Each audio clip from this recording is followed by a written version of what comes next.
출애굽기 16장.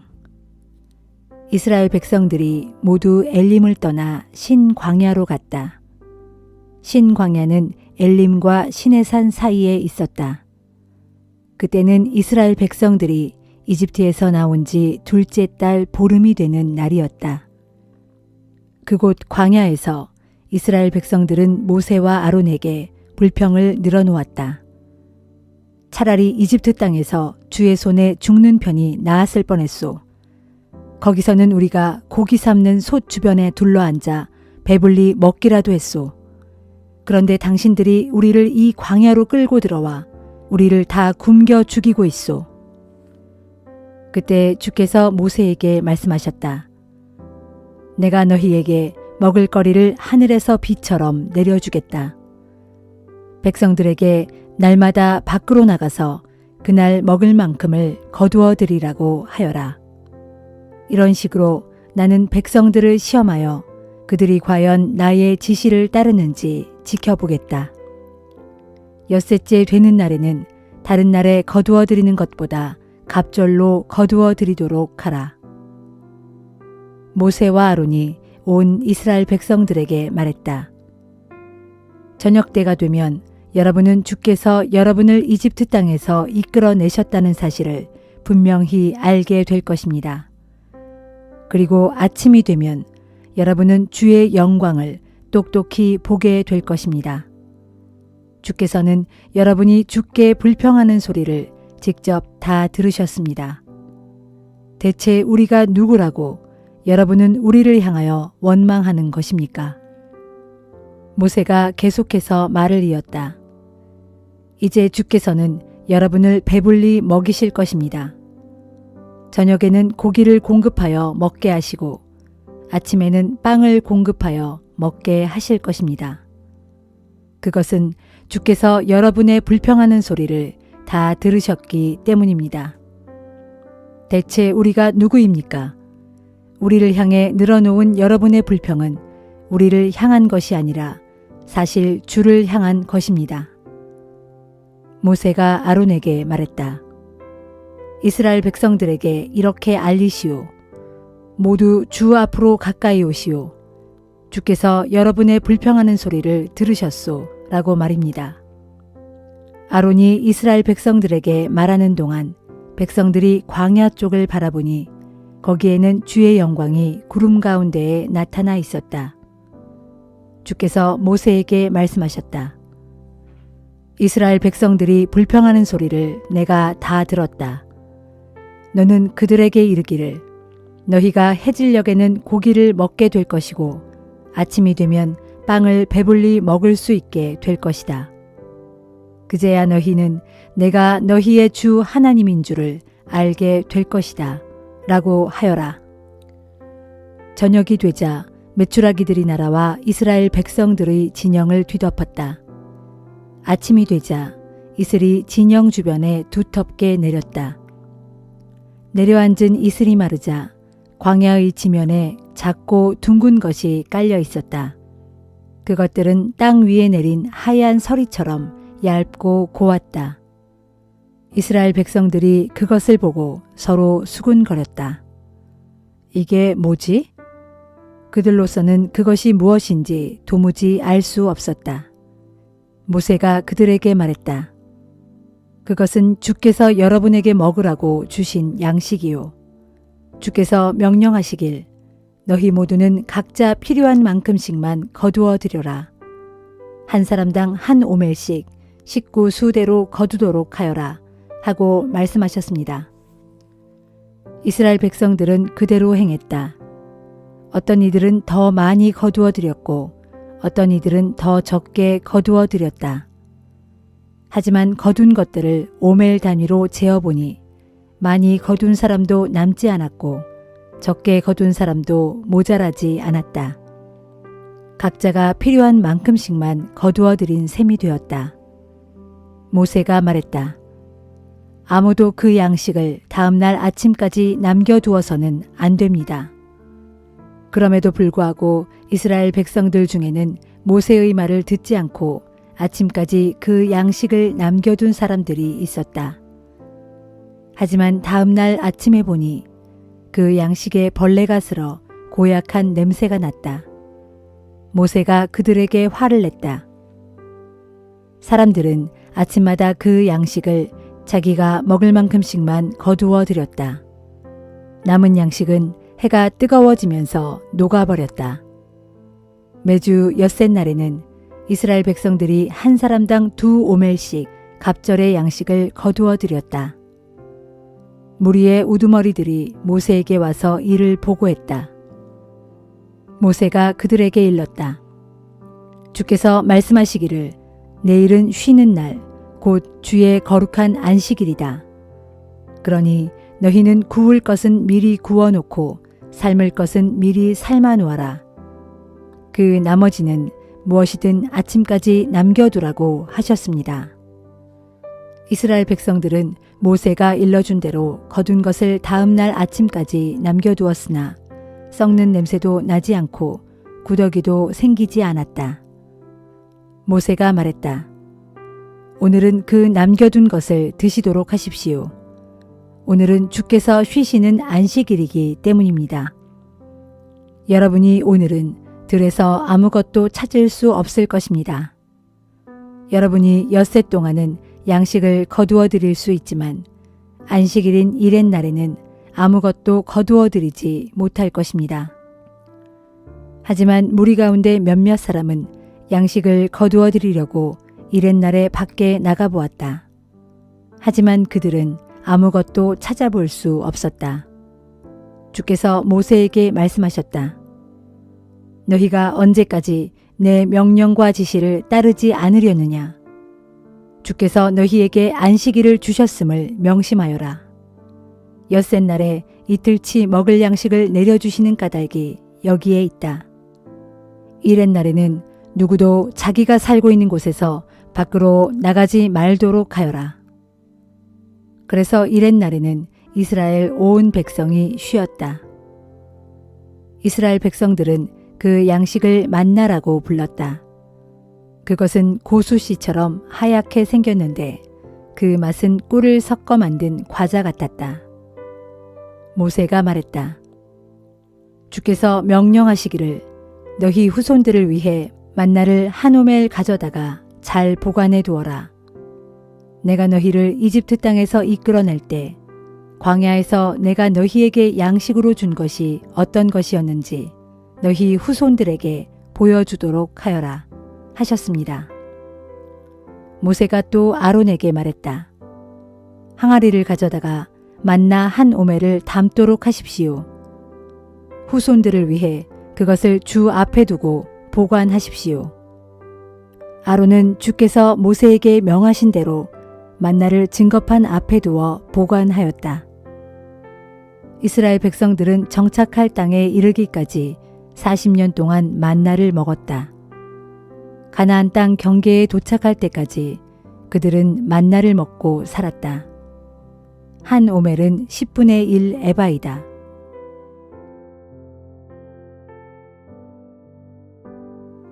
누가복음 19장. 예수께서 여리고 성읍에 들어가 거리를 지나가실 때였다. 거기에는 삭개오라 불리는 사람이 있었다. 그는 세리장이었고 큰 부자였다. 삭개오는 예수를 보려고 애썼지만 키가 작은 데다가 사람들에게 떠밀려 예수를 볼 수가 없었다. 그래서 그는 일행을 앞질러 달려가 길가에 있는 뽕나무 위로 올라갔다. 일행이 그곳에 이르자 예수께서 위를 쳐다보시고 삭개오를 부르셨다. 삭개오여, 어서 내려오시오. 오늘은 내가 당신의 집에서 묵어야 하겠소. 그러자 삭개오는 얼른 내려와서 크게 기뻐하면서 예수를 자기 집으로 모셔드렸다.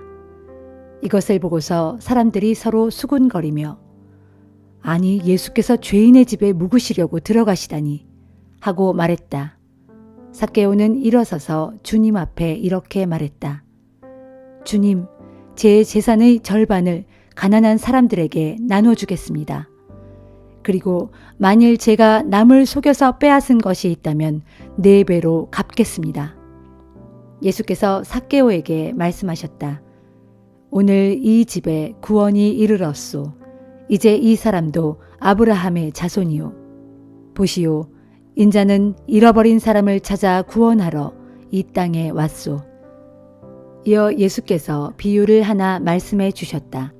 이 비유를 말씀하신 것은 예수께서 예루살렘 가까이에 오셨으므로 사람들이 이제 곧 하나님의 나라가 임할 것으로 생각하고 있었기 때문이었다. 예수께서 말씀하셨다. 귀족 출신인 어떤 사람이 왕위를 받아오려고 먼 나라로 떠나게 되었소. 길을 떠나기 직전 그 귀족은 10명의 종을 불러 모은 후 그들 각자에게 한 문화씩을 주면서 말하기를 내가 돌아올 때까지 이것으로 장사를 하여라 하였소. 그러나 그 귀족의 일부 백성들은 그를 미워한 나머지 그 나라로 사절단을 보내어 우리는 이 사람이 우리의 왕이 되는 것을 원하지 않습니다 하고 전하게 했소. 하지만 그 귀족은 결국 왕위를 받아가지고 자기 나라로 돌아왔소. 그리고 그는 사람을 시켜 자기가 돈을 맡긴 종들을 불러오게 했소. 그들 각자가 얼마나 벌었는지 셈해 보기 위해서였소. 첫 번째 종이 와서 말했소. 주인님, 저는 주인님이 맡기신 한 문화로 10문화를 벌었습니다. 주인이 말했소. 참 잘했다, 착한 종아. 내가 작은 일에 충실하였으니 내게 10고을을 다스릴 권한을 주겠다. 두 번째 종이 와서 말했소. 주인님, 저는 주인님이 맡기신 한 문화로 5문화를 벌었습니다. 주인이 말했소. 너도 잘했구나. 너에게는 5고을을 다스릴 권한을 주겠다. 세 번째 종이 와서 말했소. 주인님, 여기 주인님이 제게 맡기신 한 문화가 있습니다. 저는 이 돈을 보자기에 잘 쌓아두었습니다.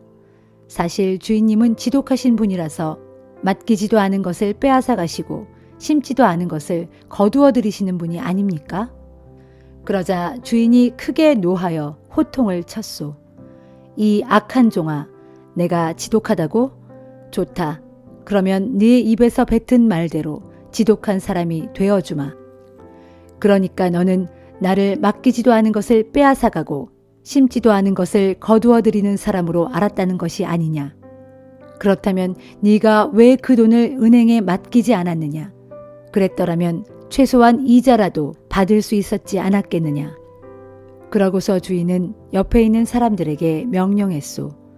여봐라, 이 악한 종에게서 한 문화를 빼앗아 10문화를 가진 사람에게 주도록 하라.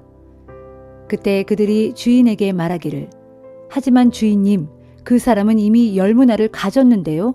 하자 주인이 대답했소. 내가 너희에게 분명히 말한다. 가진 사람에게는 더 많이 주어질 것이요. 갖지 못한 사람은 가진 것마저도 빼앗길 것이다. 그런 후에 주인은 명령하기를 그리고 내가 자기들의 왕이 되기를 원치 않았던 나의 원수들을 이리로 끌어다가 내 앞에서 모두 처형하도록 하라 하였소. 이 말씀을 하신 후 예수께서는 예루살렘을 향해 제자들보다 앞서 걸어가셨다. 올리브산의 기슭에 있는 벳바게와 베다니에 이르자 예수께서 2 사람의 제자를 먼저 보내시며 그들에게 말씀하셨다. 눈앞에 보이는 저 마을로 들어가면 아직 아무도 탄 적이 없는 어린 나귀 한 마리가 길가에 매여 있을 테니 너희는 고삐를 풀어서 그 어린 나귀를 이리로 끌고 오너라. 혹시라도 누가 나귀 고삐를 왜 푸는 것이요? 하고 묻거든 주님께서 잠시 쓰시겠답니다. 하고 대답하여라. 제자들이 마을에 들어가서 보니 과연 예수께서 말씀하신 대로 어린 나귀가 한 마리 매여 있었다. 그래서 고삐를 풀고 있는데 주인이 와서 물었다. 왜 우리 나귀를 풀고 있는 거요? 제자들이 대답했다. 주님께서 잠시 쓰시겠답니다. 그러고서 제자들은 어린 나귀를 예수께로 끌고 와서 자기들의 겉옷을 나귀 등에 얹은 다음 예수를 그 위에 타시게 했다. 예수께서 나귀를 타고 길을 가시자 사람들이 서로 자기들의 겉옷을 길 위에 폈다. 예수께서 올리브산의 내리막길에 이르렀을 때 지금껏 예수께서 행하신 여러 기적들을 목격해온 수많은 제자들이 크게 기뻐하며 큰 소리로 하나님을 찬양했다. 복되도다. 주님의 이름으로 오시는 왕이시여. 하늘에는 평화, 지극히 높은 곳에는 영광. 그런데 이런 광경을 보고 무리 가운데 섞여 있던 몇몇 바리새파 사람들이 투덜대며 예수께 말했다. 선생님, 당신의 제자들을 꾸짖어 잠잠케 하십시오. 그러나 예수께서 그들에게 말씀하셨다. 만일 저들이 잠잠하면 길가의 돌들이 소리칠 것이요. 행렬이 예루살렘 가까이에 이르렀을 때 예수께서 예루살렘 도성을 바라보며 우셨다. 그리고 예루살렘을 향해 이렇게 말씀하셨다. 오늘 너도 내게 평화를 가져다 주는 일이 무엇인지 알았더라면 얼마나 좋았을까. 하지만 지금 내 눈에는 그 일이 감추어져 있어 보지 못하는구나. 장차 심판의 날이 내게 닥칠 터인데 그때에 네 원수들이 진을 치고 너를 사방에서 조여들면서 너와 네 자녀들을 멸망시킬 것이다. 그때에 네 원수들은 너를 철저히 파괴하여 돌 하나도 다른 돌 위에 얹혀있지 못하게 할 것이다. 그것은 하나님께서 너를 찾아오신 때를 네가 알아차리지 못했기 때문이다. 예루살렘에 입성하신 예수께서는 성전에 들어가셨다. 그리고 거기에서 장사하는 사람들을 쫓아내시며 그들에게 말씀하셨다. 성경에 기록하기를 내 집은 기도하는 집이다 하였건만 지금 당신들은 내 집을 강도의 소굴로 만들어버렸소. 그런 후 예수께서는 날마다 성전에서 가르치셨다. 대제사장들과 율법 교사들과 백성의 지도자들은 머리를 맞대고 예수를 죽일 궁리를 하고 있었다. 하지만 사람들이 모두 예수의 말씀을 열심히 듣고 있었으므로 어찌해야 좋을지 방도를 찾지 못하고 있었다.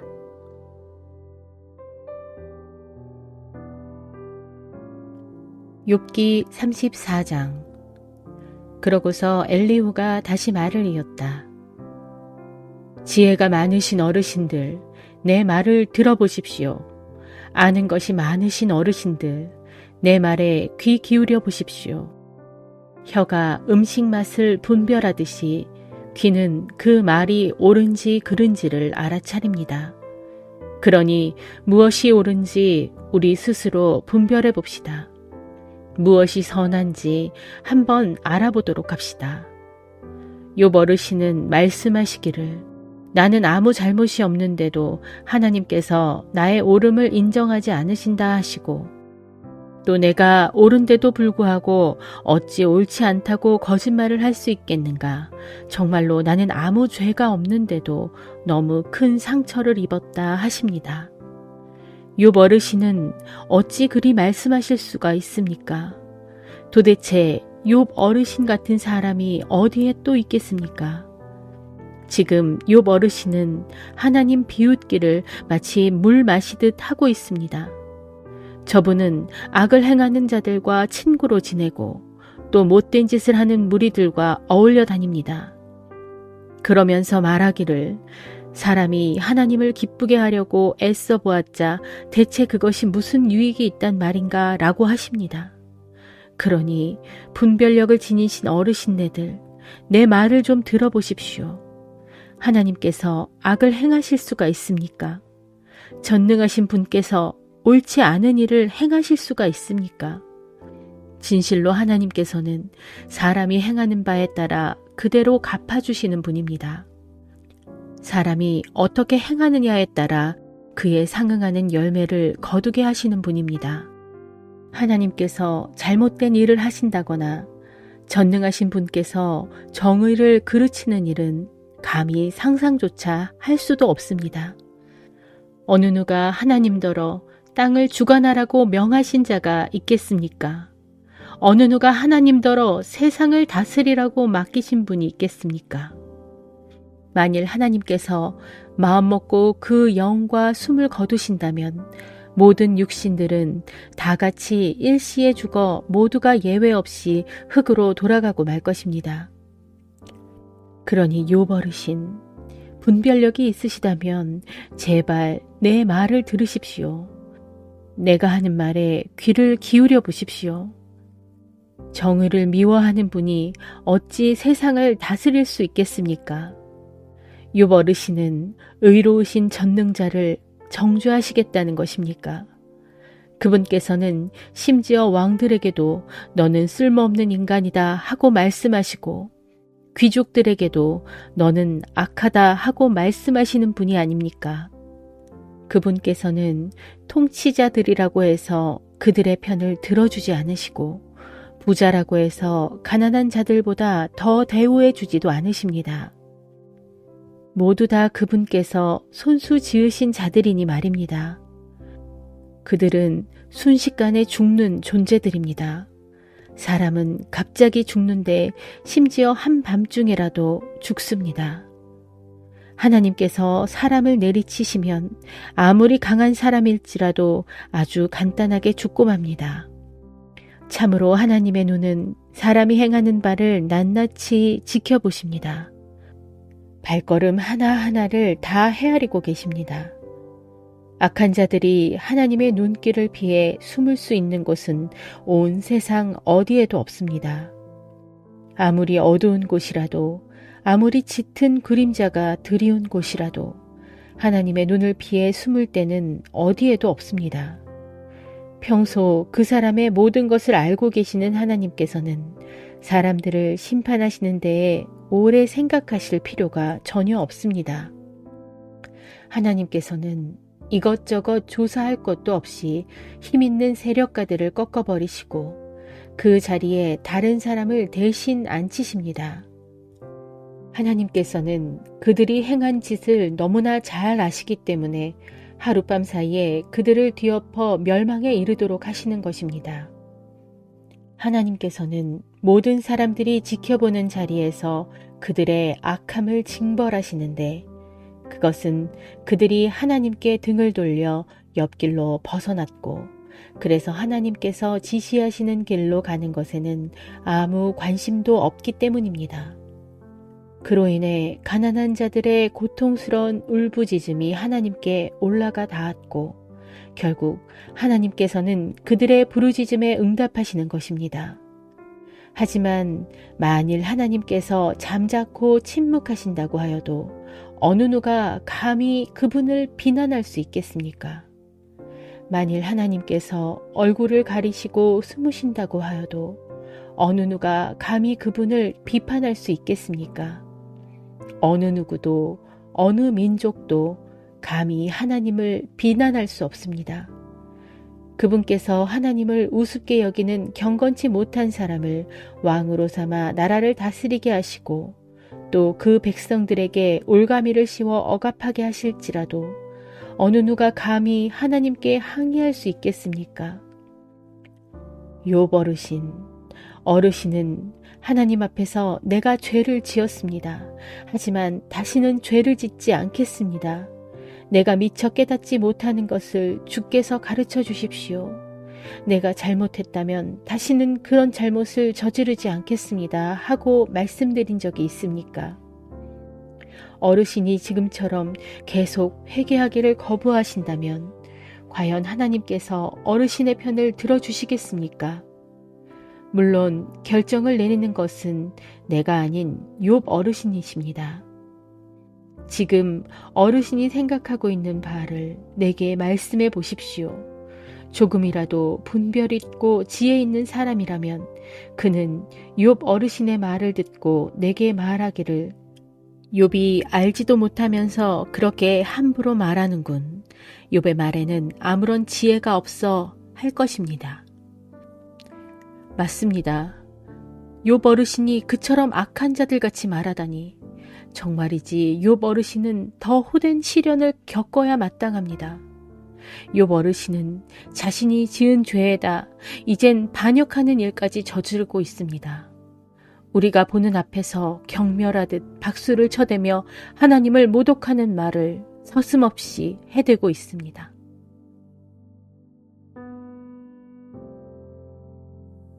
고린도 후서 4장. 그러므로 우리는 하나님의 자비하심에 힘입어 이 직분을 감당하고 있기 때문에 결코 낙심하지 않습니다. 우리는 은밀하고 수치스러운 방법으로 일을 하지 않았습니다. 우리는 사람을 속이지 않았고 하나님의 말씀을 왜곡시키지 않았습니다. 도리어 우리는 진실을 밝히 드러냄으로써 모든 사람의 양심에 걸림이 없도록 하나님 앞에 우리 자신을 맡기고 있습니다. 만일 우리의 복음이 가려져 있다면 그것은 멸망하는 사람들에게 가려져 있는 것입니다. 그들 멸망하는 사람들로 말하자면 이 세상의 신이 믿지 않는 자들의 마음을 어둡게 하여 하나님의 형상이신 예수 그리스도의 영광스러운 복음이 가져다 주는 빛을 보지 못하게 한 것입니다. 우리는 우리 자신을 전파하려는 것이 결코 아닙니다. 다만 우리는 예수 그리스도께서 우리의 주가 되신다는 사실과 또 예수로 인하여 우리가 여러분의 종이 된 사실을 가르치고 전파합니다. 태초에 어둠 속에 빛이 비쳐라 하고 말씀하신 하나님께서 우리의 마음에 빛을 비추어 주셔서 예수 그리스도의 얼굴에 나타난 하나님의 영광을 아는 지식의 빛을 우리에게 깨닫게 해 주셨습니다. 그러나 우리는 이 귀한 보물을 우리의 깨지기 쉬운 질그릇 같은 육체 속에 담고 있습니다. 그것은 이러한 엄청난 능력이 우리에게서 나온 것이 아니라 오직 하나님께로부터 나온 것임을 보여주기 위해서입니다. 그러므로 우리는 사방에서 환난을 겪고 있어도 꺾여 좌절하지 않고 아무리 답답하고 난처한 일을 당해도 낙담하지 않습니다. 또 박해를 당해도 버림받지 않으며 얻어맞고 넘어져도 멸망하지 않습니다. 우리는 항상 우리의 몸속에 예수 그리스도의 죽음을 짊어지고 다닙니다. 그것은 우리의 몸 안에서 예수의 생명 또한 나타나게 하기 위해서입니다. 우리는 비록 살아있지만 예수 그리스도를 위해 언제나 우리 자신을 죽음에 내맡깁니다. 그렇게 하는 것은 예수 그리스도의 생명이 우리의 죽을 몸에 나타나게 하기 위해서입니다. 그러므로 우리 안에서는 죽음이 세력을 떨치지만 여러분 안에서는 생명이 약동합니다. 성경에 내가 믿었으므로 나는 말하였다 라고 기록되어 있는 것과 같이 우리 또한 동일한 믿음의 영을 가지고 있으므로 우리가 믿고 또 말하는 것입니다. 주 예수를 죽은 자들 가운데서 살리신 하나님께서 우리도 예수와 함께 다시 살리셔서 여러분과 함께 그분 앞에 서게 해 주실 것으로 압니다. 이 모든 것은 여러분의 유익을 위한 것입니다. 그리하여 더 많은 사람들에게 하나님의 은혜가 점점 더 풍성히 임하여 감사하는 마음이 넘치게 하고 그럼으로써 하나님께 영광을 돌리게 하려는 것입니다. 그러므로 우리는 결코 낙심하지 않습니다. 우리의 겉사람은 점차 시들어가지만 우리의 속사람은 날마다 새로워져 가고 있습니다. 우리가 지금 겪고 있는 잠깐 동안의 이 고난은 장차 우리에게 비교조차 할 수 없을 정도로 훨씬 더 크고 영원한 영광을 가져다 줄 것입니다. 그래서 우리는 보이는 것을 바라보지 않고 보이지 않는 것을 바라봅니다. 보이는 것은 잠깐이지만 보이지 않는 것은 영원하기 때문입니다.